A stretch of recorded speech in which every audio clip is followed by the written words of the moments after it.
For the best show in Montreal tonight, look no further than the skies above. That's because tonight is the peak of the famous Perseid meteor shower. Joining me to talk about it is Andrew Fazekas, also known as the night sky guy, of course an astronomy expert. Now you're pretty excited about this. I've been seeing your tweets all day, and you're expecting an especially good show tonight. Yeah, the Perseids should be really dazzling tonight particularly, and with the forecast hopefully crossing our fingers are going to hold out, we should be able to see a flurry of shooting stars in the overnight period tonight. And if skies cleared next day, we should still see some really nice shooting stars on Monday night. Okay. So just how many stars can we expect to see? Well, these meteors are going to be ramping up in numbers now. Actually, there's already reports around the world that about 30 to 40 meteors per hour are being seen where it's dark currently.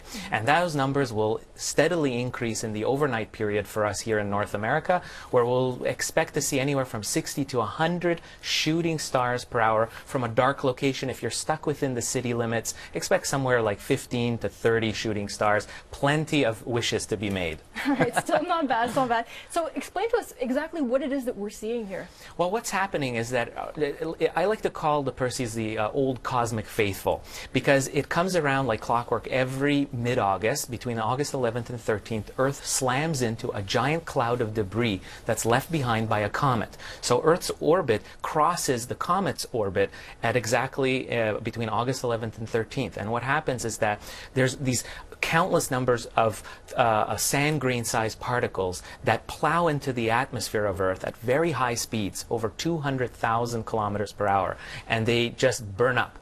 And they look like streaks of light that last for a fraction of a second. Now, some of these, though, are the size of grapefruits or basketball-sized stones. Those can produce what are known as fireballs. And the Perseids are known to be the most prolific in terms of producing these extra bright meteors that are seen even within city limits. Okay. So give us a few tips so we can really make the most of this experience. Sure. First off, this is something that's perfect for a family event. You don't need telescopes, you don't need binoculars, just your eyes. That's all you need. And you want to find a spot that's fairly dark without any direct lights around you. Maybe your backyard, ask your neighbors to turn off lights. But if you can get out of the city, do that, like to the eastern townships or to the Laurentians, very dark sites, and you'll really get to see most of the show. Get a blanket, maybe a reclining chair, hot chocolate and friends, and you're off to the races. And you had a couple of suggestions, though, if you're stuck in the city, you can't get out, a few good locations. Yeah, I mean, one really good site is going to be in Saint-Anne-de-Bellevue in Morgan Arboretum tomorrow night. I'll be giving a lecture at 8 p.m. and there's an observatory there done by the Royal Astronomical Society of Canada. They'll have that open with telescope views of stars and everything,